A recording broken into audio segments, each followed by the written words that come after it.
আসসালামু আলাইকুম রহমতুল্লাহ। আপনারা সবাই কেমন আছেন? আশা করি ভালো আছেন। দেশে এবং বিদেশে দূর দূরান্তে যারা আছেন আপনাদের সবাইকে আমি আন্তরিক অন্তরঙ্গ প্রীতি এবং শুভেচ্ছা জানাই।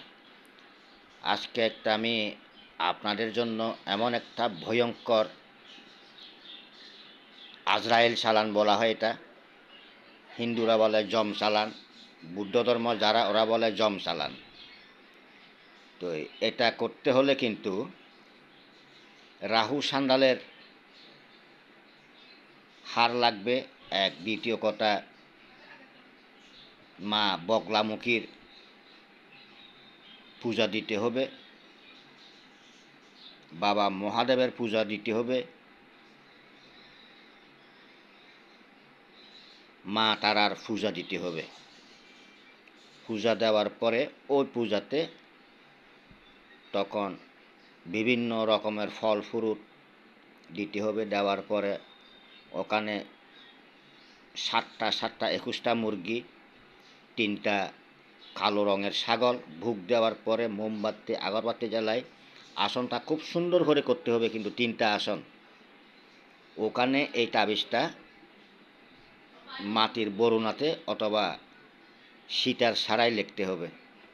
লেখার পরে ওই যে বুক দিবেন, লেখার পরে তাবিজের উপরে সেগুলো রক্তগুলো মাখিয়ে দিতে হবে। মেখে দেওয়ার পরে যারে ক্ষতি করবেন তার নাম লিখতে হবে।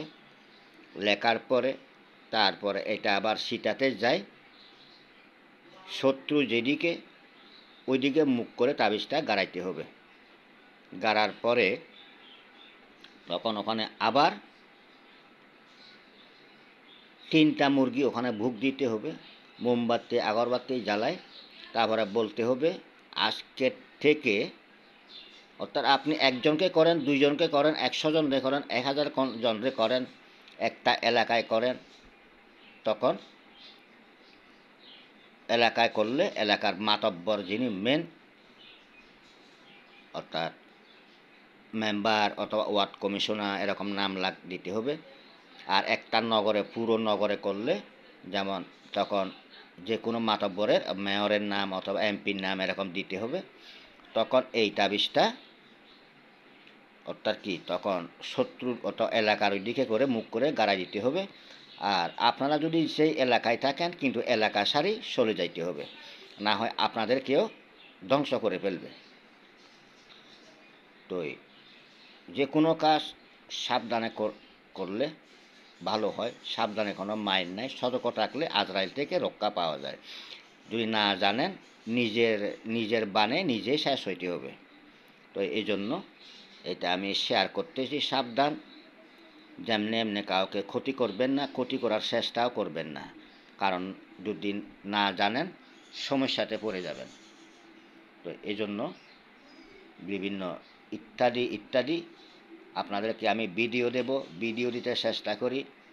আমার ইউটিউব চ্যানেল লাইক করবেন, কমেন্ট করবেন, শেয়ার করবেন, সাবস্ক্রাইব করবেন এবং ফেসবুক ফলো দিবেন, লাইক করবেন, কমেন্ট করবেন, শেয়ার করবেন। তো এজন্য ঝগড়া বিবাদ সবার জন্য থাকে, শত্রু কম বেশি সকল নরনারীর থাকে। সে ধনী হোক, গরিব হোক, রাজা হোক, প্রজা হোক, মন্ত্রী হোক, এমপি হোক, শত্রু কম বেশি সবার থাকে। তো এই জন্য সহজে ক্ষতি করবেন না। আমি তো মুহূর্তে মুহূর্তে বলি, ক্ষতি করবেন কখন? 1বার, 2বার, 3বার, 4বার, 5বার, 6বার, 7বার দেখার পরে 8বারে তখন মানুষকে ক্ষতি করা যায়। আর যারা বিদ্যা নিয়ে বলবে আবার অন্য খারাপ কিছু বলবে বিদ্যাকে, তখন কিন্তু ওরে ক্ষতি করতে হবে, ওরে ক্ষতি করতে হবে, ওরে ক্ষতি করতে হবে, ওরে ক্ষতি করতে হবে। সেটা আমি আগেও বলছি, এখনও বলতেছি। ঝগড়া বিবাদ সবার সাথে হয়, তবে বিদ্যার সাথে না।